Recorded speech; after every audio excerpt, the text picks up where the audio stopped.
Welcome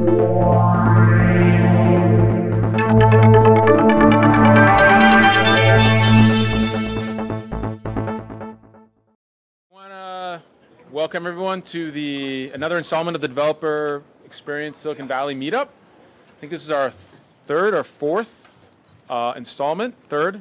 And so we've been doing this for, I guess, 6 months now. And we love seeing new faces. A lot of new people are here, and we've been sticking with this format. We think it's pretty good doing 2 speakers every other month. We would love to hear feedback if you guys want something different.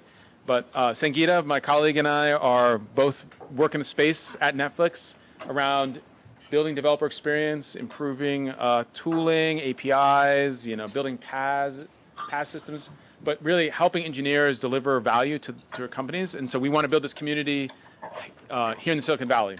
And so anyone who's interested in contributing in any way, we'd love to have you a part of this.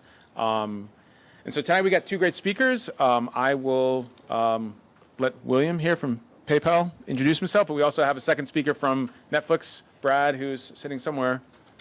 Great, good, he's here. So we're good. 2 speakers are here. So with that, introduce William. Close mine at this point? Yeah. Awesome. All right, so I'm William Steffens, Director of Product for the Platform and Infrastructure Group within PayPal. Today we're going to talk about how we saved PayPal $30 million and actually improved developer productivity along the way. So a little bit more about me. As I said, I'm at PayPal. I've been in financial services for about 16 years. Some larger companies, eBay, Accenture, obviously PayPal, and then some startups, Pay by Touch, Golden Gateway. I spent time at these companies in both engineering roles, product roles, or doing both. And when I'm not working, most of my time goes to these 2 kids here. That or golf. So with that, a little bit about PayPal, just to set some context. Obviously, a financial services company. We're in 87 countries. Founded in '98, purchased by eBay 2002, divested in 2015. That's how I ended up on the PayPal side. Kind of a core group within eBay chose to go to PayPal, asked me to go on that side, so that's how I ended up there. So officially with PayPal since 2015. 18,000 employees, about 3,500 are actual developers. Just on a number side, these numbers are for Q3 last year, so pretty big numbers in revenue, 2.7 billion, 87 billion in payment volume, payment transactions, 1.5 billion, and 190 plus accounts. So fairly good size. A little more background in terms of our production footprint. We operate our own data centers in 3 different regions. We're on the path to investigating the public cloud, so we'd be running kind of a hybrid strategy. We'd have some on-prem and some off-prem. Production environment today is kind of 60-40 split between OpenStack and VMware, with the OpenStack side being about 150,000 VMs. We do about 20,000 payments per minute, 2 billion web hits a minute. Primary frameworks are Java, Node, C++, and there's a few other ones that are in there, Python, Scube, Scala, but those are the 3 top ones. And today we're running about 2,800 plus services. Again, a little bit more context. So the actual organization I work in is Core Financial Services. So we provide all platform and cloud services and tooling to the PayPal development teams. So it's about 400 different development teams, as I said, about 3,500 employees. You see, this is kind of the basic stuff: release management, developer tools, engineering environments, the various frameworks, PaaS offering, infrastructure as a service, so on and so forth. One thing I forgot to mention, feel free to jump in at any time. I tend to prefer interactive, so if you guys have questions, don't hesitate. No need to wait till the end. Okay, so the problem. You guys have probably seen similar pictures to this, right? Just a tangled web. And we actually live in that world as well. The dependencies are complex, they're excessive. Developers don't know their downstream dependencies, right? They know maybe 1 or 2, but that's about it. We currently actually have 3 different payment stacks serving handling our payment transaction volume, so that brings in a whole set of issues. The release cycles are slow. They've gotten faster, but they can be once a month, once a quarter. Too much shared, aka unknown code. There's a lot of that that comes from our earlier days. There's actually some code, if you drill down into it, at some point it's commented out, if you've gotten this far, you've effed up. Kind of interesting. And then the bigger problem is, or another problem is inordinate amount of time required for test prep. I mean, we spend a ton of time doing that on a regular basis, and that's kind of the problem we tried to solve. And the question we asked is, how does a developer really work in this environment effectively? And the answer was they really don't, right? So the way that PayPal used to test, and we started making this transformation back in 2015, was basically a siloed environment. We basically called it PayPal in a box, and the label that we called it was a stage 2. Those boxes grew and grew over time. Today they're, if I remember correctly, 256 RAM, 32 core, and there's 500 gigabyte hard disk associated with it, right? Fairly expensive model. Having PayPal in a box worked well in the early days, 30 services, right? Not a lot of code. 2010, it's 560 services. Obviously, the code's growing. 1,400 services, 50 million lines of code. And then now we're at 2,800 services, 100 million lines of code, right? Having all that run on a single box doesn't work, right? Developers, as I said, they don't know their dependencies. And so what they would do is, well, let me just grab this subset. I think I need this. And that subset would be 500 services, 400 services, 300 services, really unmanageable. Moreover, so we had 4,100 of those in 2015. We spent 20 million in 2014 for those boxes. We're expected to spend 30 million in 2015, right? So in 2015, towards the middle of the year, we made a commitment to the CTO and finance that we won't need that 30 million for hardware, right? And we would get out of this mess, right? So a little bit more detail in terms of what that was like. Every development team, as I said, there was 400, would spend about 30 to 50% of their time, every sprint, every 2-week sprint, maintaining this siloed ecosystem, right? So that'd be deploying new code, maintaining those applications, restarting applications, troubleshooting, just an ongoing challenge, right?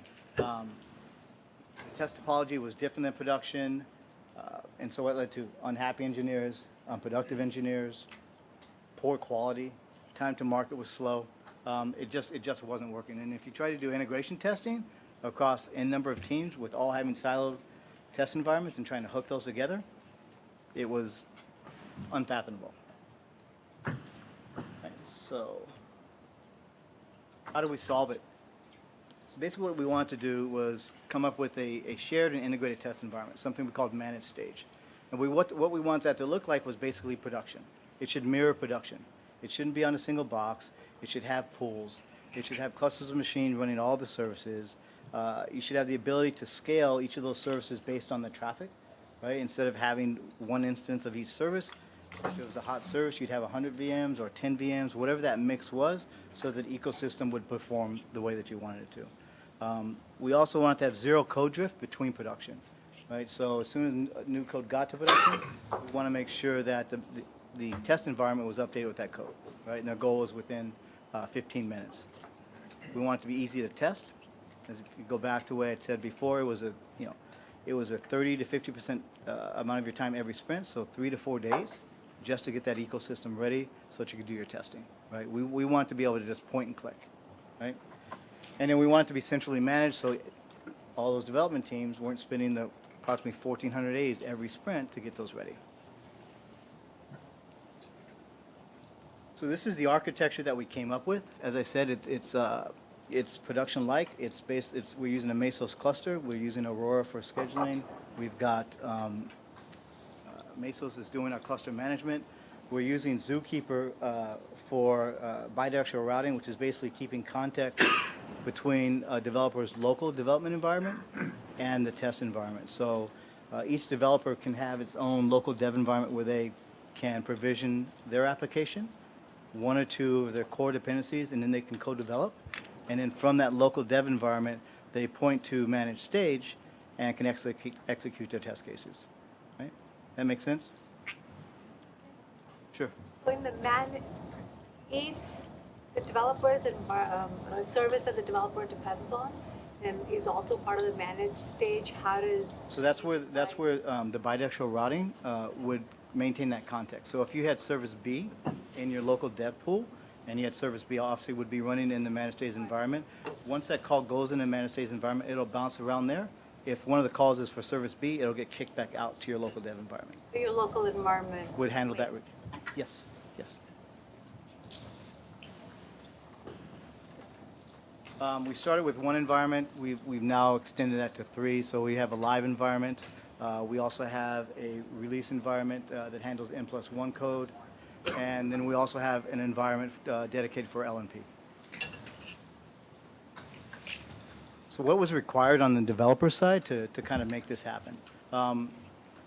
It wasn't easy, even despite the benefits that we were able to present to them. It was really a huge paradigm shift between having your own box, testing on that one box, versus testing on a shared environment.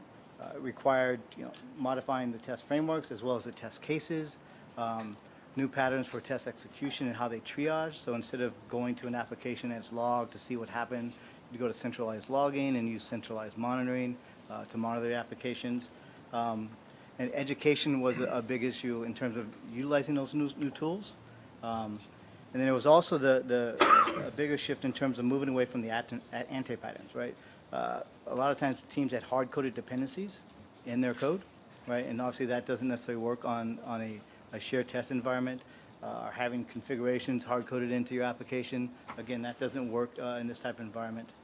And then just simply moving away from owning the stage itself, the stage would be in the PayPal in the box, proved to be fairly problematic.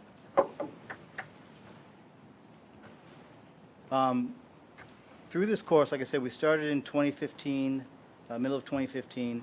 By the end of 2015, we had about 40% of the development teams had adopted this new approach, the managed stages. Most of that happened to be the front-end applications, and that's an easier use case for us. As we moved into Q1, we started bringing on board more mid-tier applications that have a very different traffic pattern. Obviously, more service-to-service calls, more interaction with the database, more interaction with message queues, and so forth. And we ran into some pretty significant availability issues. And within a shared test environment, if the environment's not performing, instead of impacting a single team, we're now impacting every team in the ecosystem. So it can become a pretty big deal. And in this case, it did. These troubles happened to coincide with the Program Management Office initiative to try to get a top-down push to drive adoption. So they went to all the executives of the different BUs and said, this is what we have to do, blah, blah, blah. Things weren't working right at that time, so it was like adding gasoline to a fire. It kind of just blew up. So much so that it got to the sea level. And the reason I'm kind of sharing this with you is that was kind of really a tipping point for us, right? Because there's some elements within the organization that, despite the pain and issues and challenges with that approach, we're comfortable with it, right? They knew, although it didn't work, they knew how to get it to work at some point, right? They didn't like the unknown piece, right? So there was questions as to whether this was the right approach, right? We took it upon ourselves that we wanted to make this happen, and so we basically stopped adoption for about 3 months, and the front end teams were happy because it still worked for them, and we just doubled down on trying to get the environment stable, having the right operational controls in place, having the right automation, and then do the necessary tuning across the database, the mid-tier level, and so forth. Right. One thing that we really learned is this is it's a live environment, so it has to be managed as such. So, what did this look like? And this is a little embarrassing, but it is what it is. So this was the availability of the environment in January of 2016. As you can see, there's just a little bit of fluctuation there. And the way that we determined the availability is we ran no pictures allowed. No, I'm just kidding. Make sure you're off screen. Exactly. The way that we measured availability, this is functional availability, not service availability. right? So we would run 8 to 9 different test suites that would comprise, at the time, I think it was 400, 500 different tests that we thought were pretty indicative of what the ecosystem was. And we'd run these every 15 minutes, an hour, half hour, continuously throughout the day, and those were our numbers, right? Not good, and you can understand why people would complain, right? The other thing to know is that this was, as I said, January 2016. The traffic volume at that point was about, I think the peak for that month for one day was 350 million hits, and the average daily was a little bit under 300, right? So with the focus on optimizations, with the tuning, with the auto healing, the better detection, better visibility in terms of how the ecosystem was working, by the end of the year, or this month, this is where we're at, right? As you can see, there's still some dips. They don't go down as far. They don't happen as frequent. You see, the last couple of days we've had some challenges. And what's really important there is that those dips are not actually a reflection of the infrastructure. The infrastructure is fine. Those dips are the behavior between two different applications, how they're not communicating well and they have issues.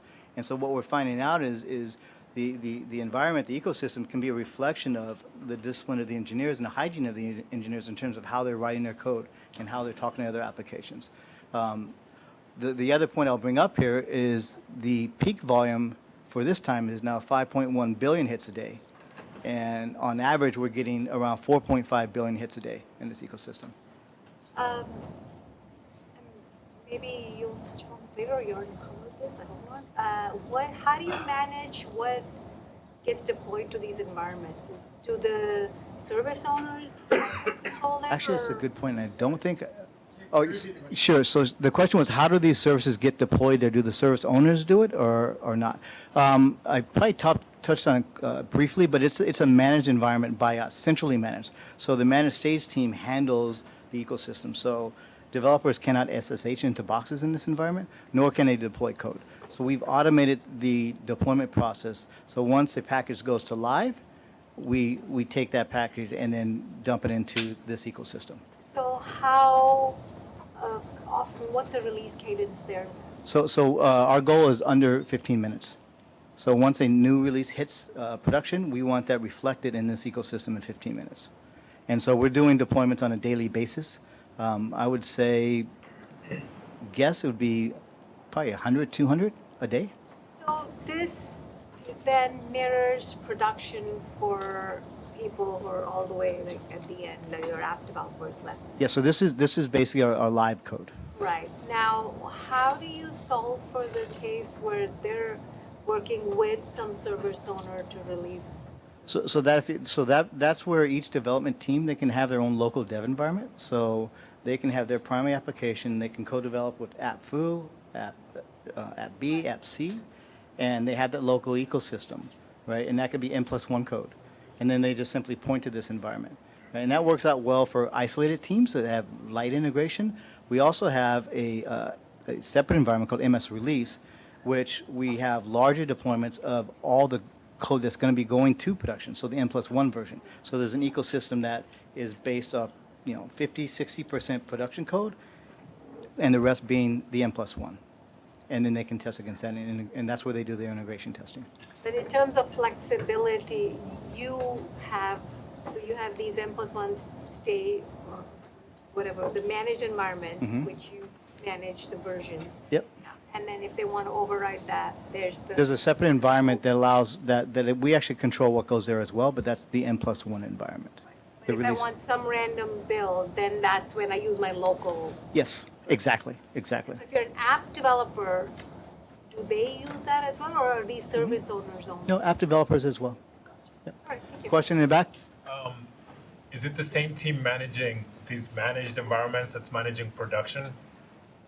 I wish we were so lucky. No, we're doing that ourselves, and that was one of the things that we found out is I think we're using around 20 people to manage these environments, and we spend a lot of time in developing best practices, talking to people from ops, building new tooling around it that can help us do this efficiently. But no, we actually manage it, and we treat it as production.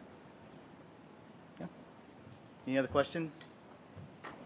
Um, So do you allow like simultaneous deployments? Like if I'm a developer A and he's a developer B, can we push our stuff simultaneously?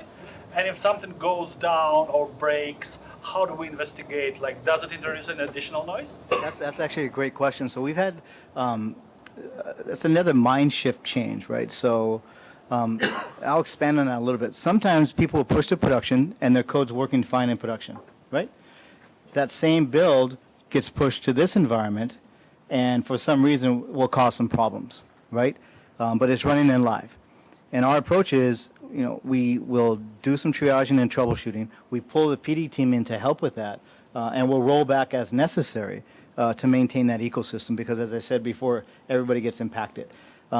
We found on numerous occasions, at least 3 or 4, some issues that hadn't been triggered yet in prod that get triggered quicker in this ecosystem, which then we're able to force the PD teams to go out and fix those. So there's no cookie cutter approach, but the big change that we're pushing towards the development teams is, oh, by the way, you have prod that you own that you need to take care of, but you need to treat this as a P0 priority as well, meaning top of the list because of the impact across all the various teams. And that can be a tough challenge sometimes. Yeah. Yes. Speaking of, if you have, what was it, 3.5 thousand developers sharing the same test environment, how do you keep them from interfering with each other? How do I keep them from interfering with who? Each other. How do changes that that one team makes not affect another team? Well, so that's the whole idea behind having the environment is trying to discover those things. So the changes that they make that get pushed to prod are pushed in isolation. Those same changes are pushed to the managed stage environment in isolation, right? And we're assuming that they're pushing their own code. We have seen issues where they have impacted other teams because they haven't done full integration testing, and so we uncover those and push those back to them to then fix. There's not really a gate that can prevent that other than just doing your integration testing in the environment. Ideally, be before that, but a lot of times it's within that ecosystem.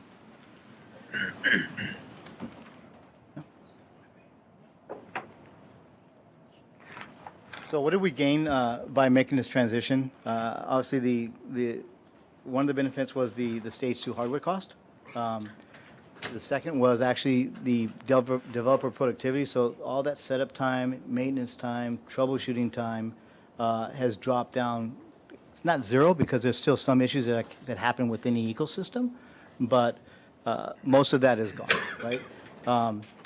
We've got better application stability index. So now what we can see is what applications are choking, which ones are starting to throw 500s, right? Which ones are failing to respond, right? And understanding why that is.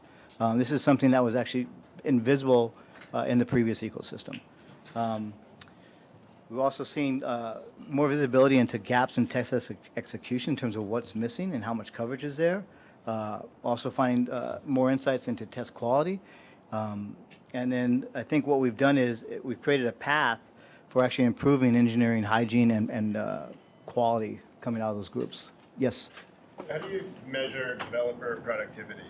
Yeah, I purposely stayed away from that because I don't think there's a good answer, right? I mean, it's going to vary from company to company. I think the simplest way that I look at it, and it's hard to to quantify and put metrics on it, is like, can I eliminate friction in the system, right? Can I eliminate them having to do manual steps? Can I provide tooling and services that work when they need them to work and are easy to use? It's a great question, but there are a number of articles out there that say, you actually cannot measure developer productivity because there's so many different factors that go into it, right? Lines of code doesn't work, right? Do you want more lines of code, less lines of code? What's the right amount, right? So. Okay, some learnings. Some of these I probably already mentioned, but with the shared infrastructure, a shared ecosystem, availability issues impact everyone, right? In the old days, if you had your silo test environment, if it didn't work, that was your problem and your team's problem. Today, if the managed stage ecosystem doesn't work, right, we're blocking everybody.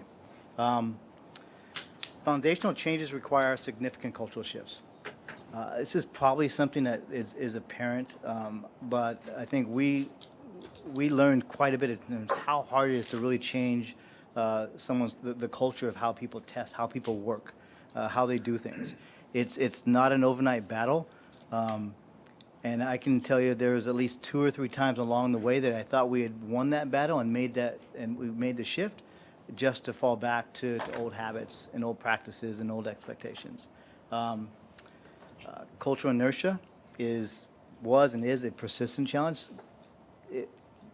Given the data that I've provided today, the change, the speed, the efficiency, today there's still people that would prefer to have their own siloed environment, right? Because they feel they have control. They just don't want to move.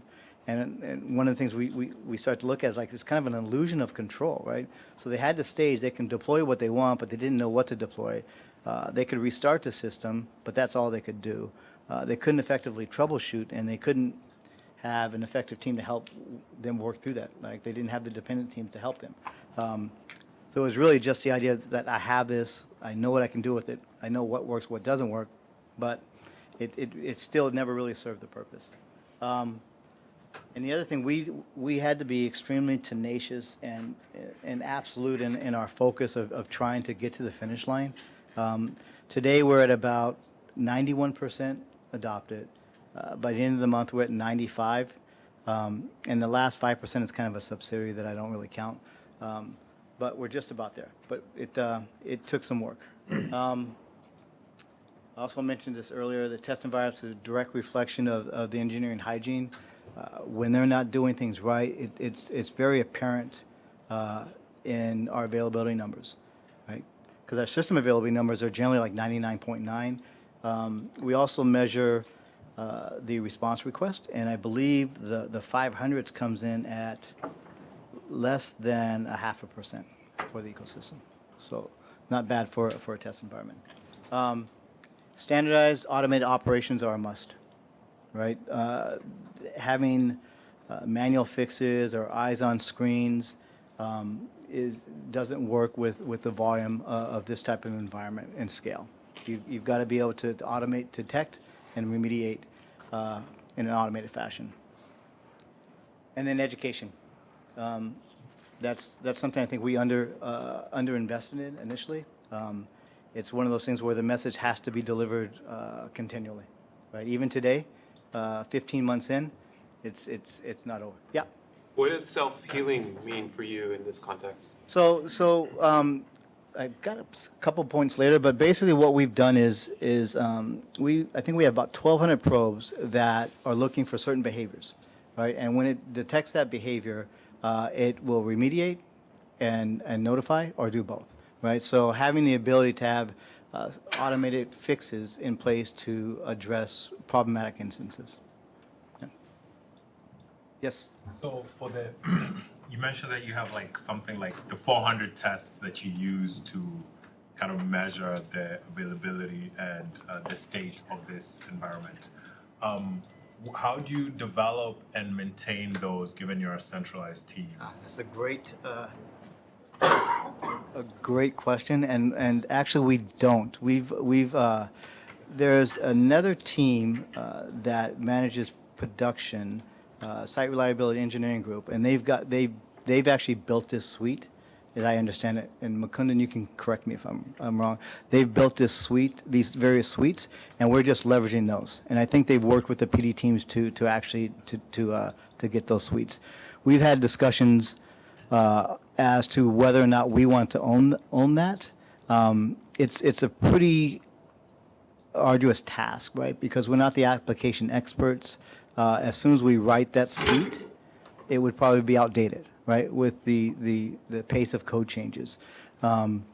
So we're relying on those today, and that's something we'll have to investigate and continue to monitor going forward. How do you manage your educational investments? How do you make sure right people know right things at the right time? Yeah, so it's another good question. Probably not as structured as it could have been. We've done a number of what we call brown bags within the community, right, where we schedule talks and deep dive into it. We do office hours where teams that are onboarding can come when they have questions. We have paired various engineering leads and product managers with various, some of the business units to work with them closely to continue to show them how it's evolving, understand their pain points, and just, working hand by hand. That's kind of been the tact. We do newsletters. But again, I think as much as we did, it could have been more. We haven't really done a retrospective in terms of what else we could have done, but I think videos would have been one option, right, to help to make them easier to get to that information. Yeah.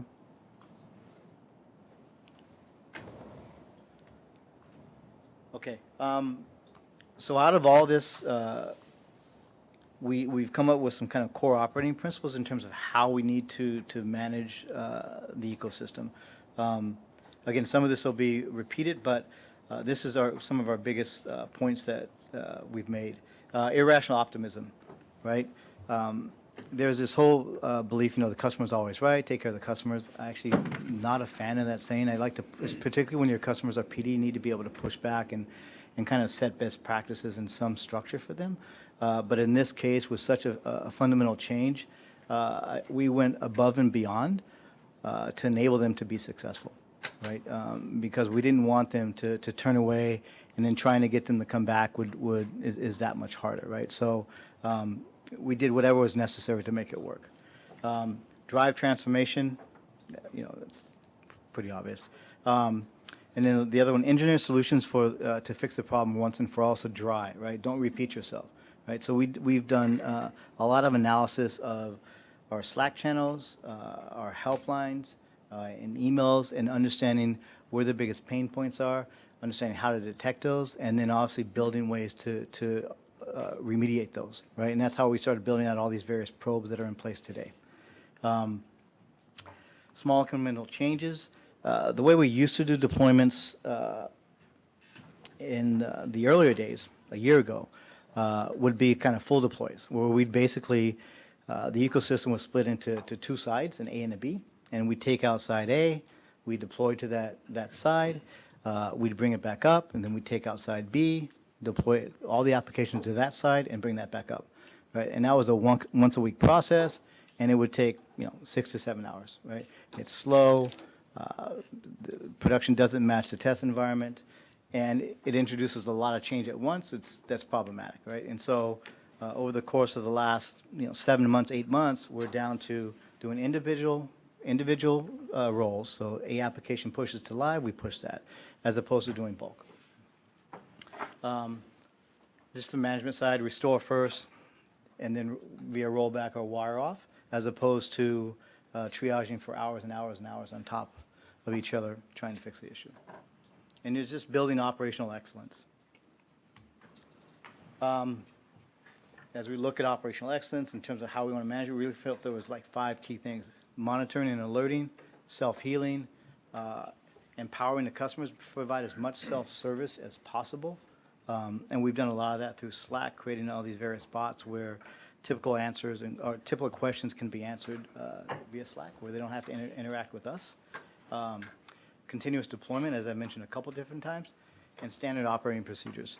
One thing we're trying to do is, even for the people that are supporting the ecosystem, we really don't want them to SSH into a box. We want to get smart enough where it's really coming down to, if we don't have an automate, they simply have to push a button to get the fix, right? So just helping to maintain the integrity of the ecosystem. So getting close to the end, so this is just a picture of what last year looked like. The purple line is the adoption, the utilization of the shared ecosystem. The green line has been our functional availability goal. Started at 95 on the way to 99. And the red line is how those test suites have performed over the year. And at the bottom, what's interesting is you can see that in January last year, we're less than 500 million hits a day, and the growth has been pretty substantial, right? So, are we done? No, this is just one facet of how we're trying to tackle developer productivity, how to make our developers more productive, how to make, allow them to do what they want to do best, providing value to their customers. We've also built an internal platform as a service, which we call Altus, that takes you from app creation all the way through to getting a CI, creating a local dev environment, creating production pools, and deploying to those pools. We're making a transition to Docker. For our newer frameworks, I believe we have about 30% of those have been containerized and running in production. Investments in our continuous delivery is ongoing, even at a individual application perspective. We're investing in parallel test execution this year. Our goal is to be able to execute 10,000 tests in under 10 minutes. Right now, it's in days, so a pretty hefty goal. We've come up with a service called Mother May I, which is a production service. And what that does is, as developers deploy to production, we're trying to minimize the time they have to sit in front of the screen and put in some guardrails. So what it does, when you do a deployment, obviously it's in phases based on our rules. It will look at how those services were performing pre-deployment, and then how those same services are performing post-deployment. And as long as the numbers stay within a certain range, we'll allow that deployment to proceed. If it doesn't, we'll alert and pause, right? So again, making life a little bit easier for the developer. In production auto remediation, we've got another service that actually goes through all of the production pools looking for outliers, whether it be version mismatch, CPU utilization, error counts. There's a couple other things that are out there as well. And I think last year we remediated about almost 80,000 VMs as part of that process. Again, those are things that either operations would have had to do or the developers themselves. And then this year, our focus is going to be on the quality guardrails. So with Altus and Docker and our pipelines, our release velocity is up about 300% from 2015. But what that's highlighted is we've seen a little bit of an increase in impacts to our production side because of quality, based on code releases, right? And so we've got to put some additional checks in there that don't slow them down, but also can protect the ecosystem. Yeah. And that's it.